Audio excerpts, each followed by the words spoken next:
Social മീഡിയയുടെ ദുരുപയോഗവും റാഗിങ്ങും വിദ്യാർത്ഥികൾക്കിടയിൽ വർദ്ധിക്കുന്ന സാഹചര്യത്തിൽ തിരൂരങ്ങാടി ഗവൺമെന്റ് ഹയർ സെക്കൻഡറി സ്കൂളിൽ ബോധവൽക്കരണ ക്ലാസ് സംഘടിപ്പിച്ചു. വിദ്യാർത്ഥികൾ തമ്മിലുണ്ടായ സംഘർഷത്തെ തുടർന്നാണ് പോലീസിന്റെ നേതൃത്വത്തിൽ പ്രത്യേക ക്ലാസ് നടത്തിയത്. തിരൂരങ്ങാടി ഗവൺമെന്റ് ഹയർ സെക്കൻഡറി സ്കൂളിലെ +1, +2 വിദ്യാർത്ഥികൾ തമ്മിൽ ടൗണിൽ നടന്ന സംഘർഷത്തിന്റെ പശ്ചാത്തലത്തിലാണ് സോഷ്യൽ മീഡിയ ഉപയോഗം, റാഗിംഗ് എന്നിവ സംബന്ധിച്ച ബോധവൽക്കരണ ക്ലാസ് സംഘടിപ്പിച്ചത്. ചെറുമുക്ക് നാട്ടുകാര്യം കൂട്ടായ്മ ജില്ലാ കലക്ടർക്ക് നൽകിയ പരാതിയെ തുടർന്ന് സംഭവത്തിൽ അന്വേഷണം നടത്താൻ ജില്ലാ പോലീസ് മേധാവിക്കും വിദ്യാഭ്യാസ ഉപഡയറക്ടർക്കും നിർദ്ദേശം നൽകിയിരുന്നു. ഇതിന്റെ ഭാഗമായാണ് താനൂർ ഡിവൈഎസ്പിയുടെ നിർദ്ദേശപ്രകാരം തിരൂരങ്ങാടി പോലീസ് സ്റ്റേഷനിലെ അസിസ്റ്റന്റ് എസ്ഐമാരായ MP സുബൈറും ഫസലും സ്കൂൾ അസംബ്ലിയിൽ വിദ്യാർത്ഥികൾക്ക് ക്ലാസ് നൽകിയത്. അസംബ്ലിയിൽ വിദ്യാർത്ഥികൾക്ക് കർശന നിർദ്ദേശങ്ങളും നൽകി. സ്കൂളിൽ മൊബൈൽ ഫോൺ പിടിച്ചാൽ TCയോടൊപ്പം രക്ഷിതാക്കൾക്ക് കൈമാറുമെന്നും ഇനി അടിപിടിയുമായി ബന്ധപ്പെട്ട പരാതി ലഭിച്ചാൽ പോലീസ് കേസ് രജിസ്റ്റർ ചെയ്യുമെന്നും അറിയിച്ചു. സ്കൂളിന് പുറത്തുണ്ടാകുന്ന സംഘർഷങ്ങൾക്ക് സ്കൂൾ അധികൃതർക്കോ PTA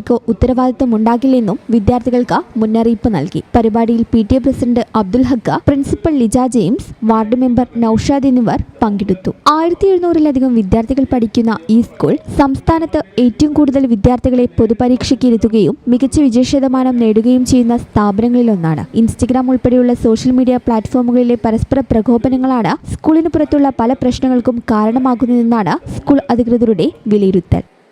ഈ channel news Tirurangadi. KSFE Valanchery ബ്രാഞ്ചിൽ ഉടൻ ആരംഭിക്കുന്നു 100 മാസ ചിട്ടി. 25 ലക്ഷം രൂപയുടെ ചിട്ടി. വീട് പണിയാൻ, ബിസിനസ്സിന് എല്ലാത്തിനും അനുയോജ്യം. വളാഞ്ചേരി ബ്രാഞ്ചുമായി ഉടൻ ബന്ധപ്പെടുക.